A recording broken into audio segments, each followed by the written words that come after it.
Bonsoir et bienvenue aux informations sur la TRTV. Les titres.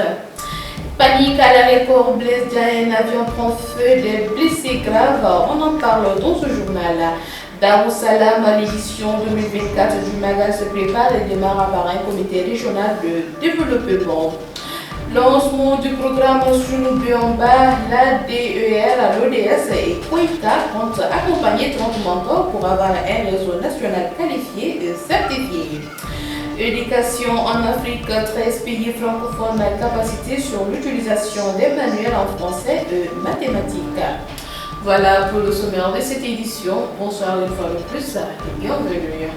Comme à l'accoutumée, un comité régional de développement a été déroulé sous la houlette du gouverneur de Diourbel en perspective de l'édition 2024 de Magal. L'événement commémore les retrouvailles entre les grandes personnalités de ce milieu.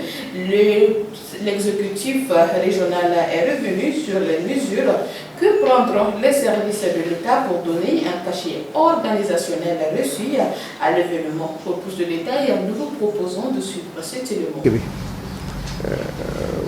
loolu nag day lu yàgg mënees naa wax ne màggal yëpp moo ci jiitu ndax booba sëñ Gaawaan ba mu ñëwee sëriñ bi ganale na ko mu juróom-ñaari fan wala lu ko ci ay beerle ak yëpp kon nag moo tax sëñ bi ñu xam ne màggal gi ci màggal yi fi jiitu la ci yi gën a màgg ci yoonu murid la te màggal gi mën na si ne Daaru Saam donc moom ndax murid yëpp a ko bokk ndax bis boobu mu tàmbalee moo waral loolu moo tax nag sëñ bi bëgg rek ñëpp gën koo fonk te gën koo jox daya bi nga xam moom la war a am tey soññ taalibe yi di leen ko soññ ndax ñu gën a fonk màggal gi ñoom itam fu waaye mën a nekk moo xam yaa ngi ci biir réew mi moo xam yaa nga bitim réew ñu soññ ñëpp di ko yëgal bokk yi itam ci ki nga xam ne ci bokk yëpp ñu xam ne ñoo bokk mag Daaru Saam ñu ngi leen ko yëgal ñoom ñëpp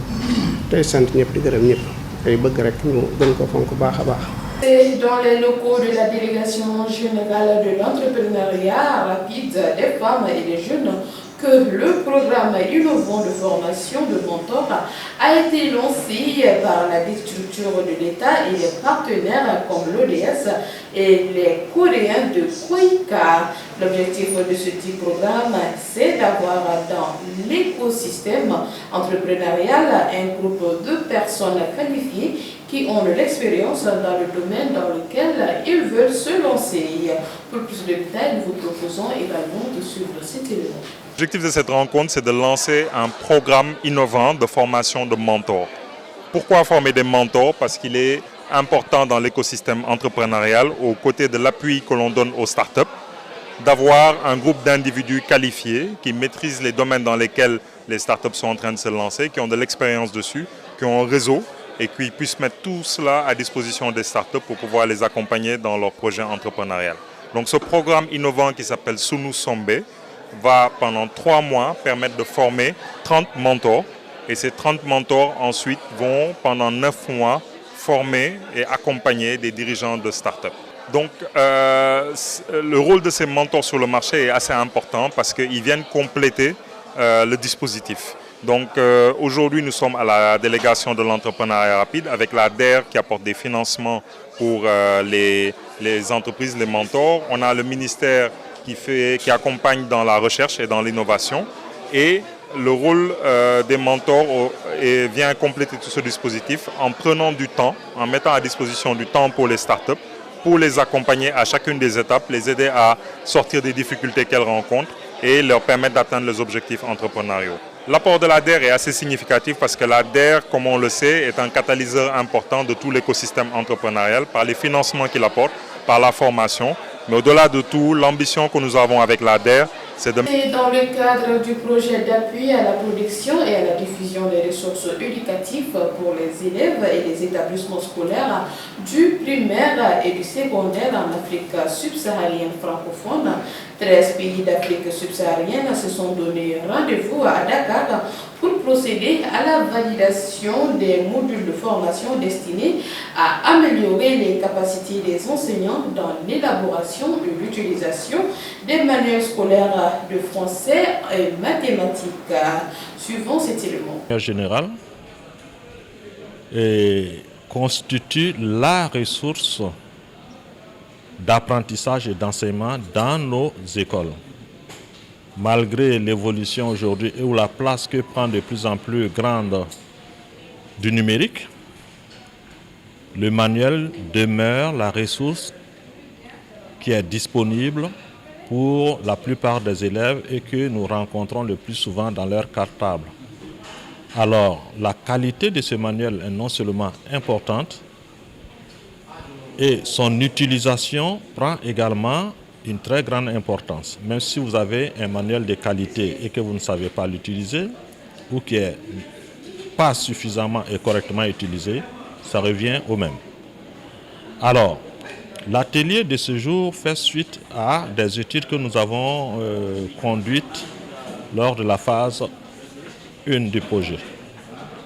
Alors, on s'est rendu compte que les manuels qui étaient proposés, non seulement, entre autres, en français, qui est la langue d'apprentissage dans la plupart de nos pays jusqu'à présent, et les mathématiques qui sont au fait des disciplines instrumentales qui sont nécessaires, qu'il y avait quelques lacunes. Non seulement la qualité n'était pas, il y avait quelques problèmes, et que aussi l'utilisation rencontrait quelques problèmes parce que des enseignants ont fait savoir qu'il y avait souvent des insuffisances de formation dans l'utilisation même de ces outils qu'on met à leur disposition. Voilà pourquoi on a engagé cette activité qui consistera à venir en appui au pays, notamment aux formateurs, pour l'élaboration non seulement de manuels de français et de mathématiques, mais également l'utilisation de ces manuels. C'est un projet intitulé Ressources éducatives libres qui a connu une première phase au cours de laquelle une étape diagnostique a été menée où des équipes se sont rapprochées des enseignants pour recueillir les avis et la plupart des enseignants considèrent que l'utilisation, de même que la conception, constitue des défis. Et cette activité a aussi été complétée par une évaluation de manuels menée dans 6 pays, dont le Sénégal. Et le rapport a montré qu'il y a à travailler autour du manuel. Et c'est fort de tout cela que l'UNESCO s'est investi dans l'appui en mobilisant des experts pour concevoir des manuels sur les disciplines instrumentales, le français et les mathématiques, pour le primaire et le moyen secondaire général. Et c'est donc dire que ce n'est pas parti du néant, c'est parti de l'existant. Et les outils conçus vont être aussi articulés aux réalités des pays. C'est le sens de cet atelier de validation. Les choses évoluent. Et comme les concepts évoluent, avec des innovations, les manuels doivent être arrimés, bien sûr, à cette évolution. Doivent prendre en compte les nouveaux concepts. Et c'est pour cela que nous passons toujours par les manuels scolaires et que les élèves utilisent, mais bien sûr que les enseignants aussi doivent utiliser. Si bien qu'il y a le manuel de l'apprenant, il y a le cahier de l'apprenant, il y a aussi le guide pédagogique de l'enseignant ou encore le guide du maître pour pouvoir bien préparer le cours et bien sûr pour qu'on puisse contribuer à la qualité du niveau des apprenants. Et là, nous allons, à l'issue de cette validation, les experts prendront en compte les amendements. Nous allons encore reverser le travail aux partenaires qui ont fait les déplacements, ils vont regarder. Et nous allons passer à une phase d'expérimentation de ce nouveau module de formation.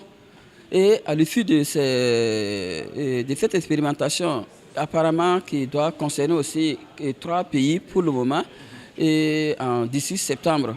Et je pense que véritablement, peut-être en octobre, nous allons passer et nous allons remettre les modules finalisés à la disposition. Vous le disiez tantôt dans les titres, un drame évité de justesse à l'aéroport Blaise Diagne de Dakar. La compagnie Transair s'est immobilisée en dehors seuil 19 de la piste. L'appareil a fait une sortie de piste lors de sa phase de décollage ce jeudi 9 mai 2024 vers 1h du matin.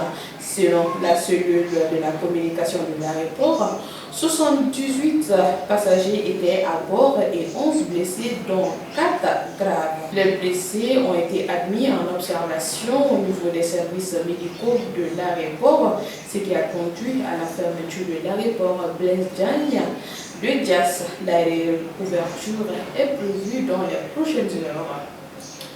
C'est ce qui me fait donc à cette série d'informations. Merci à vous de l'avoir suivi et passez d'excellents moments en compagnie des programmes de la TMTV, la télévision Tamasheka, la culture au cœur de l'Afrique.